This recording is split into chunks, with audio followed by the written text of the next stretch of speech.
Okay, we're at the Mishnah again. The Mishnah discusses fixed property. How does one transfer fixed property?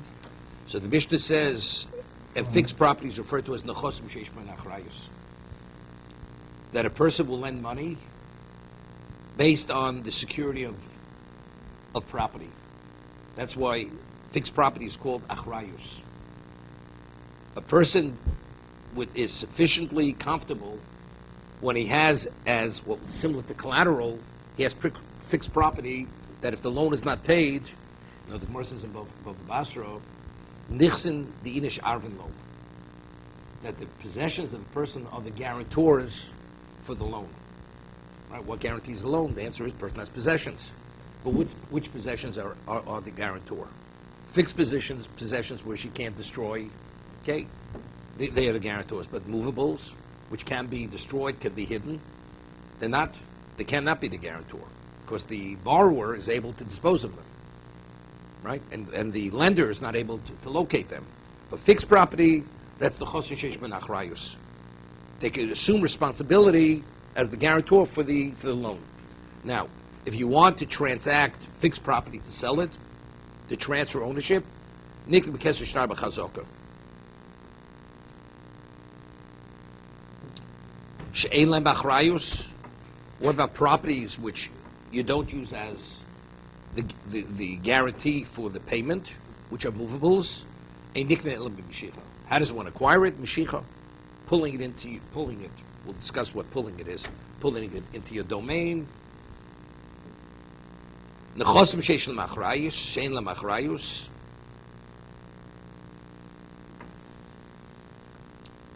Niknin im nechosim sheish lem achrayus. Movables can be acquired together with fixed property, with the exact same, simultaneously with the instrument of acquisition or the means of acquisition of the fixed property.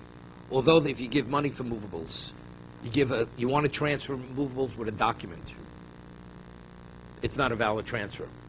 A document, you can only transfer fixed property. But if you want to transfer fixed property together with movables as a simultaneous act of acquisition, you can do this. Okay? The keser shtar b'chazaka. Although independent of the fixed property, you're not able to do it. It's not valid. It's not a valid acquisition.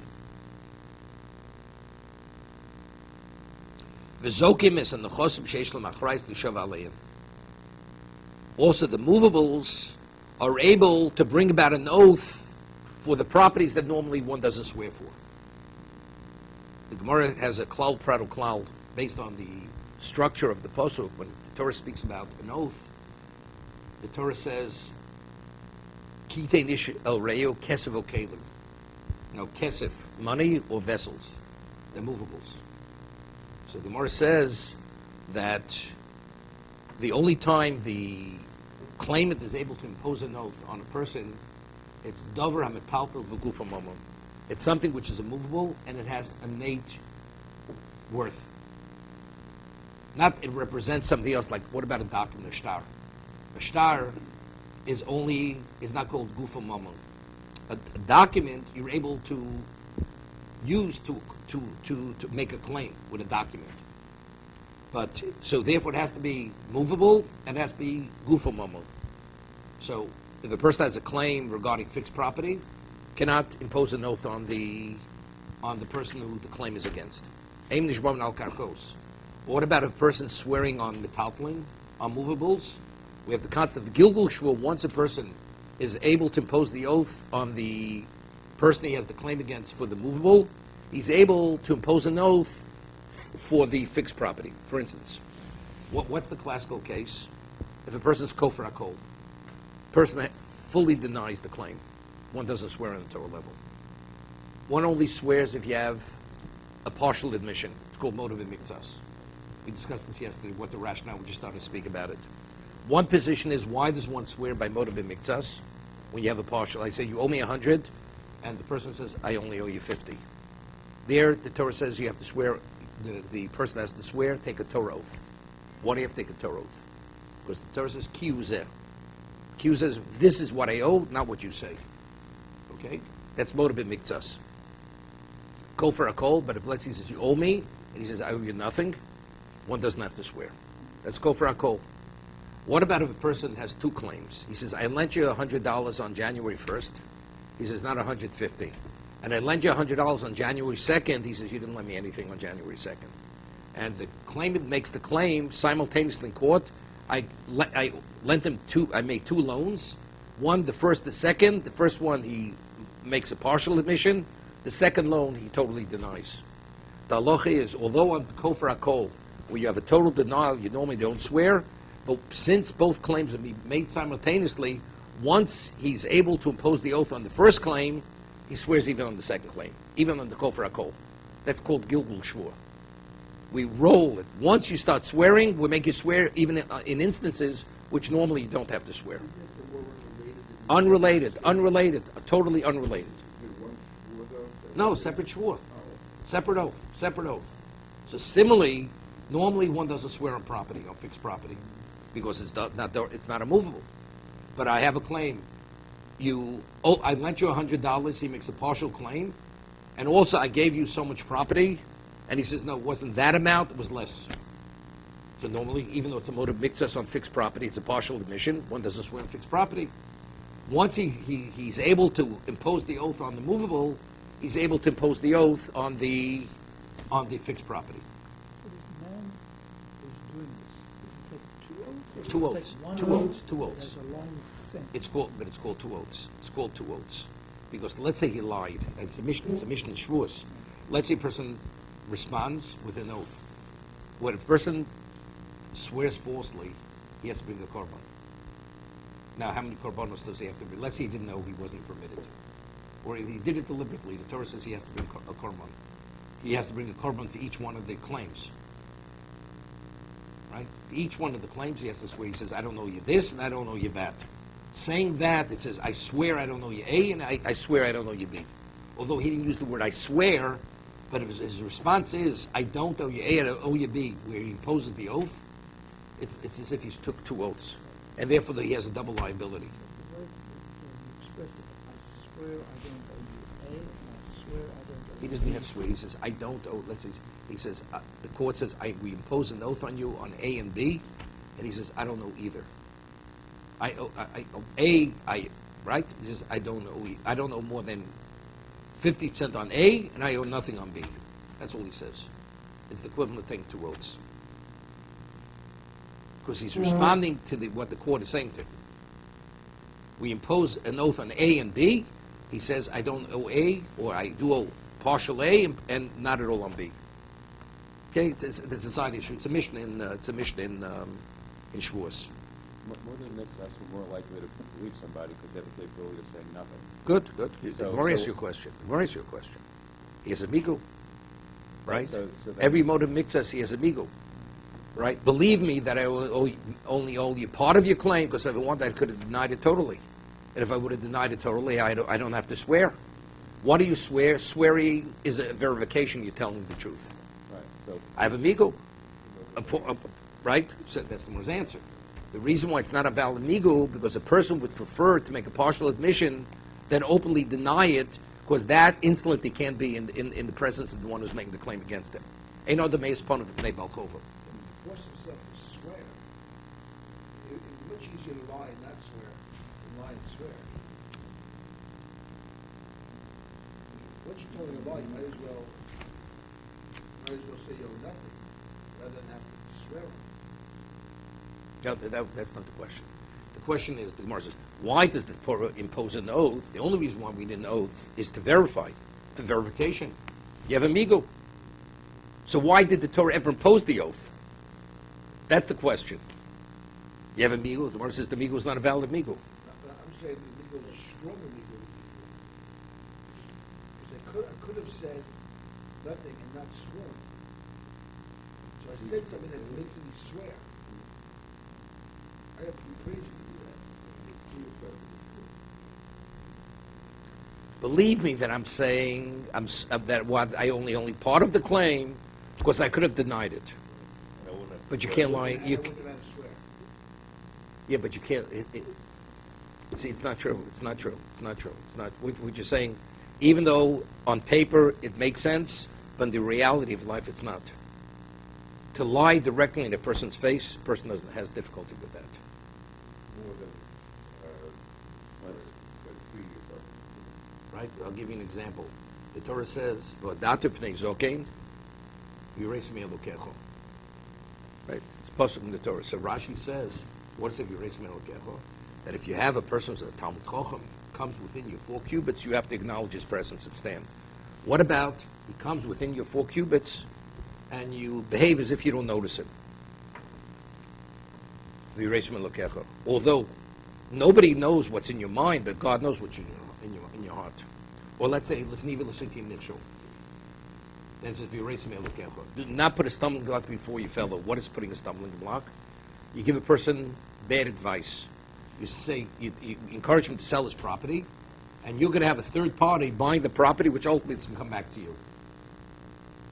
Basically, you're giving the man bad advice. Really, I mean, you're almost stealing from the man. You say, but who knows it? He believes I'm giving him good advice. But God knows the truth. So you see, people somehow will justify certain things because nobody knows. So the Torah says, but God knows. And because God knows, that should give you conscience not to do the wrong thing. That you should not do the wrong thing. Okay? So that's the case of Gilgul Shura. So just a side issue, but why did the Torah not impose the oath process on Fixed real property. estate? Xeris HaKosov. What would be the concept? Don't Is know. there a reason, an understanding? Don't know. It's chok. Not true.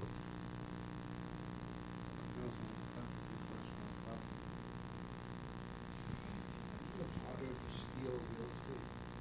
No. What to do. I mean, it sounds like it's so much easier to play tricks or do things. But the virtue, But we mentioned a case yesterday. I think it's impossible. I'm a shomer. And you ask me, you give me, and you have an orchard. You have 10 trees laden with fruit. And when the man comes back, he finds 5 of the trees were picked. So his claim is, he says, I gave you 10 trees laden with fruit, I come back, I find 5. He says, no, you only gave me 5, you didn't give me 10. So it's motive us. So one opinion in the Mishnah is, even if the fruit was ready to be picked, as long as the fruit is attached to the tree, that's called karka. That's called fixed property. Rameir says no, that since it's ready to be picked, we see the fruit, although physically it's attached as if it's picked. But let's say it wasn't sufficiently ripe to be picked, then everybody agrees it's karka.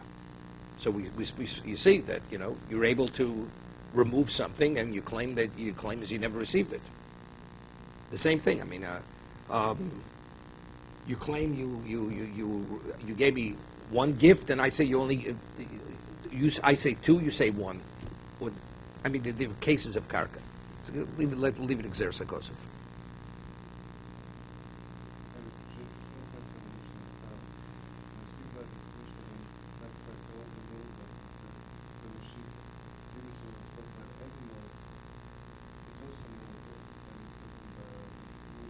No, because we're speaking of large animals, small animals. We do arguments. Here we're talking about just movables, non-animals. Okay, I just want to start the Gemara here because there's the interesting Tosfos. It says, Bekesef Menolan. How do we know fixed property is acquired with kesef? Oma Chizki, Oma Kro, cites the pasuk in Yirmiyahu, Sodos Bekesef Yiknu. Fields are acquired with money. Kesef Yiknu. Somewhere asks a question, Ve'emo Adikashtar? Because if you read the pasuk a little further, the pasuk continues, V'kosuv b'sefer v'chosum, and it should be recorded in a document and signed. So evidently, it's not the money which it brings about, causes the transfer of ownership, but you need the deed, you need a document. Because it says in the pasuk, V'kosuv b'sefer v'chosum. So the more answer is, Iksiv yiknu lebesof. If the Torah would have said, Sodos bekesef, v'kosuv b'sefer v'chosum v'yiknu. the word yiknu would be the conclusion of the pasuk. So what was the basis for the transfer, for the acquisition? It was what? It was the document. Kitakabrit. Then it would be, as you're saying, hashidich yiknu mei koro. But since the word yiknu it's been acquired, is mentioned before the writing of the document, the signed document, kesef koni shtar rayo balmu. What was the acquisition? The acquisition was the money. The document is only giving us proof of purchase. Wait, that's what I'm waiting for. Okay. Wait. 1 second. This is the Gemara. So we're citing a pasuk in Yirmiyah. So Tosa has a question. We had at the beginning of the Masechta. How do we know Isha's niknas bekesef? Kicha mistayefron. As Abram purchased the property with money, And that was real property. that was fixed property, right? It was money, and it says kicha just over there. Kicha means money. Here it means money. So what do we have to cite a pasuk in Yirmiyah? We have a pasuk in the Torah that the acquisition of property is through money. So Tosas answers, Mishum de Dilma Hanimilin min Nochrish Kinyona Bekesef.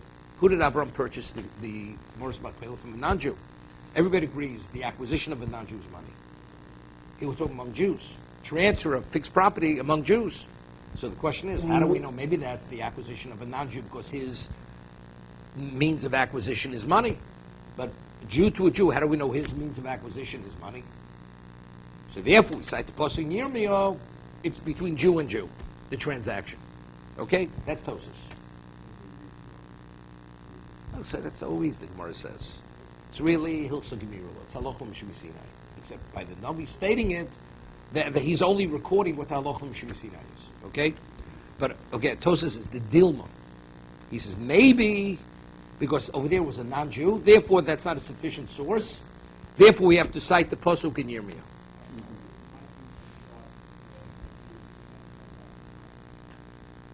I mean, every Kenyan, it's, for instance, we have Machlokes Rabbi Yochanan Shlokish. Shlokish says, Meshicha is the Torah acquisition, not money.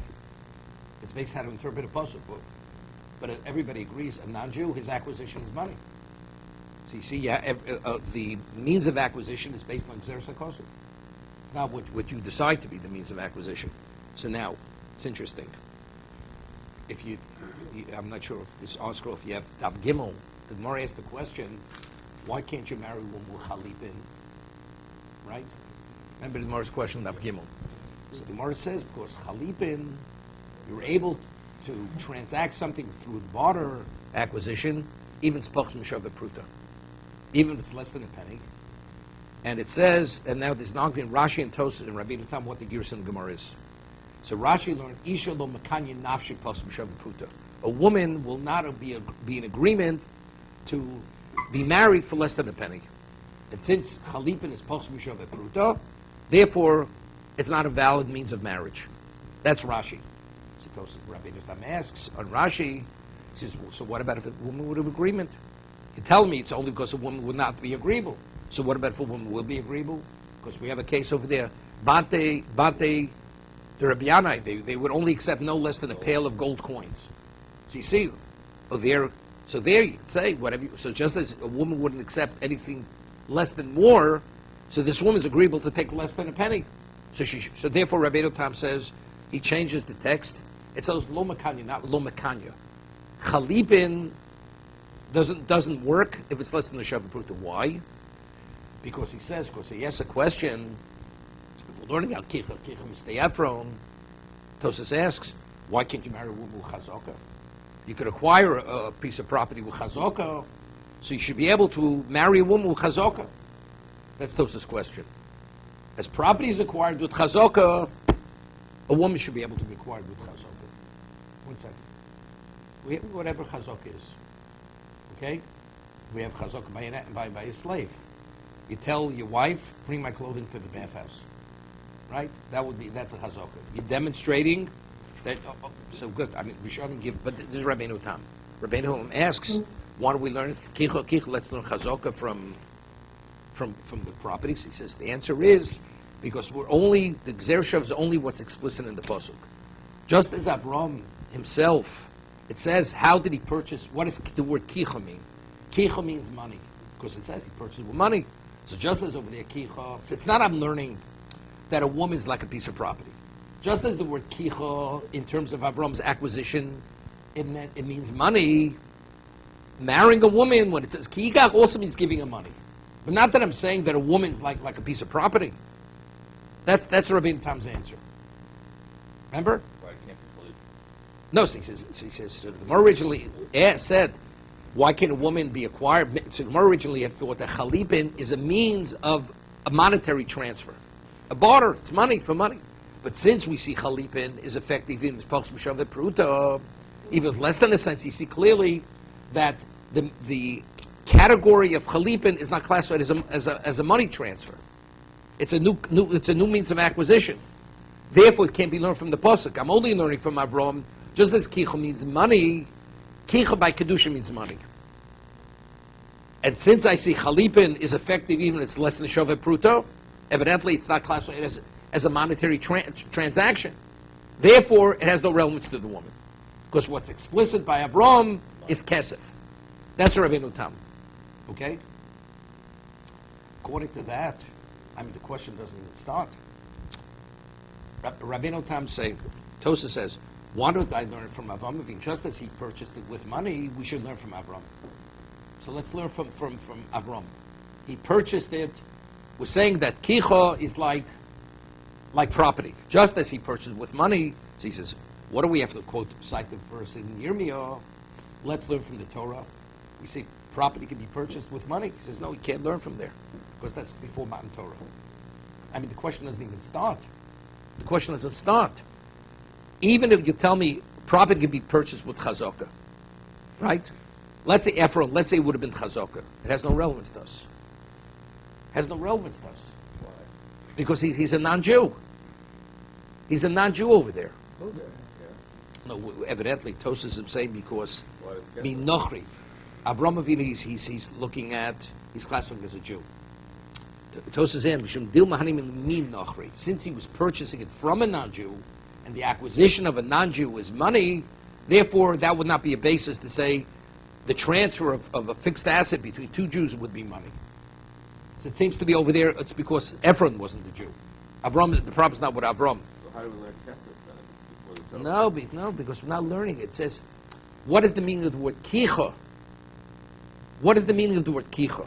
Kiyikach. Okay. Just as the word kicha means money, it means money. Not that because the woman's like the property.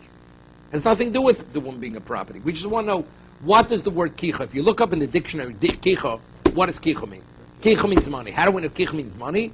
Because the Torah uses that term in Avram's acquisition. The word kicha means money. It has nothing to do with the property. How about,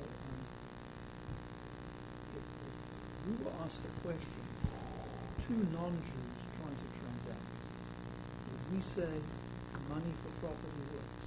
Definitely, not even a question. How would we know that? Of course, they see from the Ephraim. Because Not because Ephraim wasn't Jewish, because Ephraim wasn't a Jew. Even if a Jew would want to sell a piece of property to a non-Jew, it would have to be a monetary transaction. A deed would not be sufficient. if you were saying that, I would say what that shows me is that a Jew can purchase from a non-Jew with money.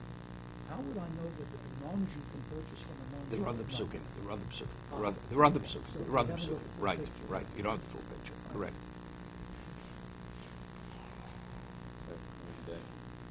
I mean, but essentially, first of all, Tosas deal. But I'm saying, I mean, the question is a good question, but Avram wasn't Jewish either, right? He wasn't Jewish.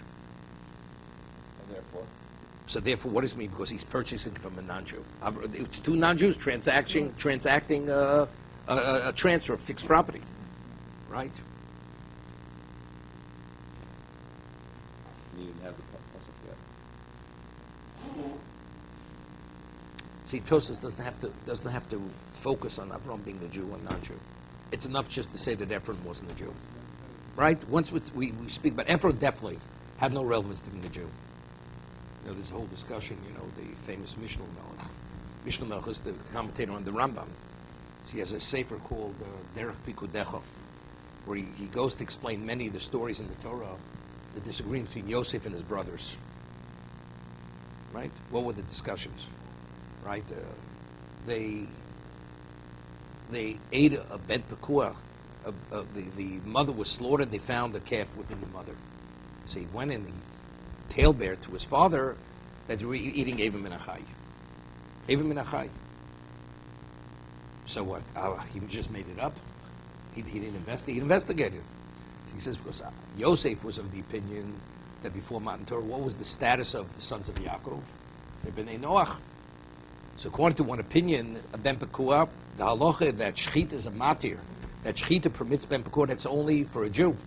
But for a non-Jew, as long as there's life in it, that's Evim min achai. But their position was they were Yisrael. Even for Matan Torah, Yaakov's family already had a status of Jews. So because they were Jews, so then the shechita, slaughtering the mother, affects even the calf, even though the calf is alive. So therefore, Evim min achai has no relevance. And he goes, many things in the Torah, he explains, before Matan Torah, there was the question, what exactly was the family of Avraham, Yitzchak, and Yaakov? Were they Yisrael, or were they Bnei Noach? So I'm just saying, so according to that, it's not a problem. Tosa says he purchased from a Nochri. Avraham was his status was Yisrael. Well, I mean, just back on this Abraham transaction, why can't we simply dismiss this whole thing and say, we have another concept here, that is that one has to abide by the laws of the land. The laws of the land have a certain status, regardless of what Jewish law would say. So if the law of the land says, this is the way you do a transaction, this is nothing min hashamayim. That was their... Abraham was trying to make a transaction in the context of the kiddushin. Of Canaan. Canaan. Hittite. He was a Hittite. Hittite. Hittite. Okay. He was trying to make a transaction in their land under their jurisdiction. And he wanted it confirmed so it could never ever be in dispute. Okay. So he did the transaction in conformance with their law. Now we're trying to extrapolate from Okay. that thing. So on that, maybe you could say that first, it's not simple. Dina Malchus Dina, which we're speaking about, the law of the land is the law of the land. On a Torah level, do we recognize that on a Torah level if the land legislates a certain means of transfer, does the Torah recognize that means of transfer? It's not simple. It's an argument among Rishonim. When you say hefker bezin hefker, which means that is really the principle of Dina Malchus and Dina, right? That is the principle. We're dealing before the Torah, so we don't know. So if you don't have hefker bezin hefker, how does it work? How does it work? How does the transfer work? Whatever the answer is, stealing is what the government says is stealing, and not stealing is what the government says is not stealing. That's the law of the land. But the question is, what does Torah record it? If it would be, this is whatever, why does the Torah record specifically what the means of acquisition was? It's irrelevant. It says, Avram purchased the land. It should have been enough. In the presence of all the Hittites, he purchased the Marzah. What does Torah have to speak about that it was a monetary transfer? If the Torah is revealing to me that it was a monetary transfer, it's important for us to know it was money. That means, evidently, it's the acquisition was acknowledged by the Torah. It's valued by the Torah. So now we have to say that. It's a different way of understanding it. Good. Okay, that doesn't make a difference. So now the question is, so why don't we cite that as the source? That a means of transferring fixed property is money. The answer is because that was the acquisition from a non-Jew, which the acquisition of a non-Jew is money. And that's known from another source. Okay? That is the acquisition of a non-Jew.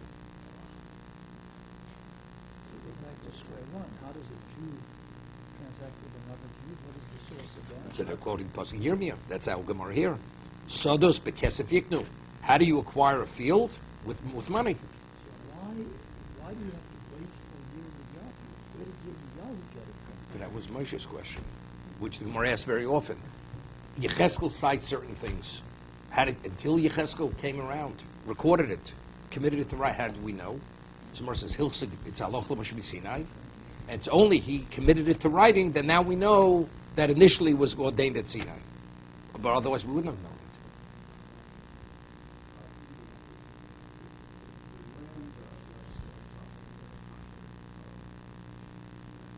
No, we don't recognize it.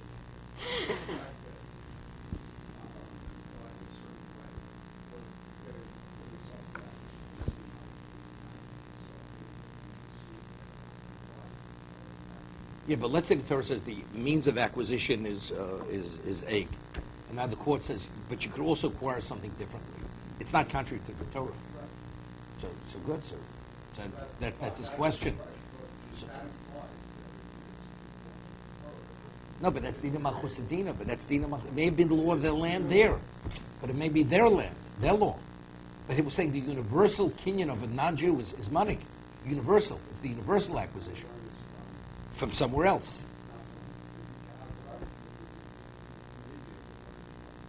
No, you're able to learn it because it happens because the Torah records it. No, because Torah records it. So if the Torah records it, I once asked the question. It says that Mordechai, after he became the viceroy of the Persian Empire, it says he was only Rotzi l'Rovechov. He fell out of favor. He was no longer accepted by all his colleagues, but only by the majority of them. Because initially he was Rotzi l'Kolechov, afterwards he was Rotzi l'Rovechov. So I asked the question. Moshe also had his antagonists, his dissenters. People, he wasn't accepted by everyone. Right? He had dozen Aviram. So just because people disapprove that he's involved in the politics now, look, he saved the Jewish people. Maybe that was the right thing. So he's not as involved in his Torah studies as before. He has no choice.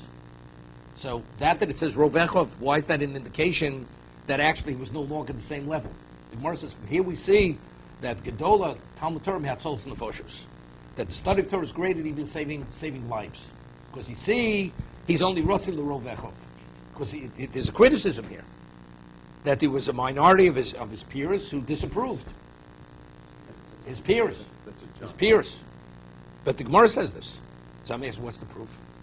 Because it says Rovechov. Therefore, what I said was because he's the one who wrote, he authored the Megillah.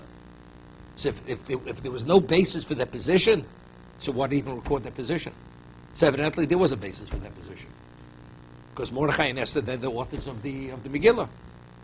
So if the Torah is recording and is telling us how Avram purchased the Meretz Machpelah, evidently that is the universal kinyan acquisition for a non-Jew. Otherwise, if it was only something specific to that region, to that government, that has no relevance, it's irrelevant to us. The Gemara says, we have the Gemara Shabbos. Gemara has a question, if a person transfers from Rosh Hashanah to Rosh Hashanah by carrying on his head, he puts something on his head and he walks from Rosh Hashanah to Rosh Hashanah, is he in violation of transporting? So Gemara says no, because that's called unconventional transfer. You're transferring unconventionally by carrying it on your head. So Gemara says, what do you mean? The Anshe Hutzal. The people in Hutzal, that's the way they carry. They carry things on their heads. So Gemara says, you mean to say Anshe Hutzal are the majority of the world? The majority of the world don't carry on their heads. So just because they carry, still the classification is called unconventional transferring. Therefore, one is not in violation. It's the same thing. Why does the Torah have to record the acquisition of Avram if that means of acquisition is limited to that particular segment of society? Evidently, if the Torah that's the universal means of acquisition for a non-Jew. That's what the Torah is recording it.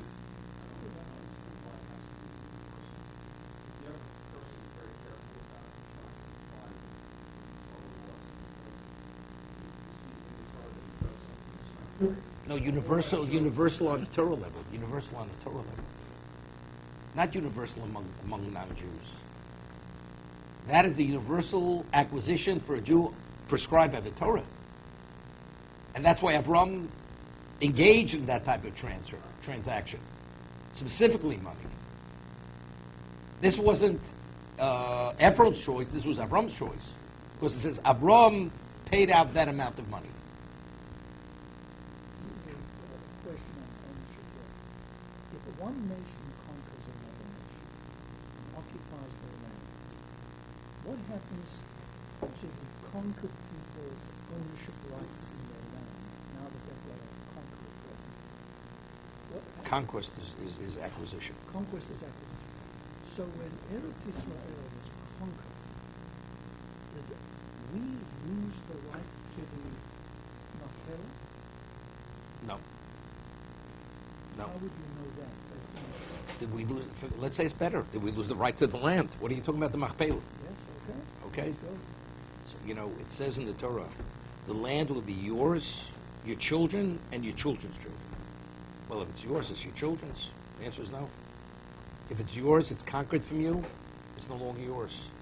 But when it was promised to Avram, it's for every generation till the end of time. That means it's something, regardless of conquest, it's always the Jews. Overrides. That's the overriding factor.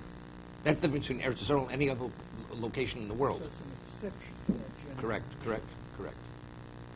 Okay. Okay, I think we have, how much, we have a minute or 30 seconds? Thank you. Neither. Okay. The land.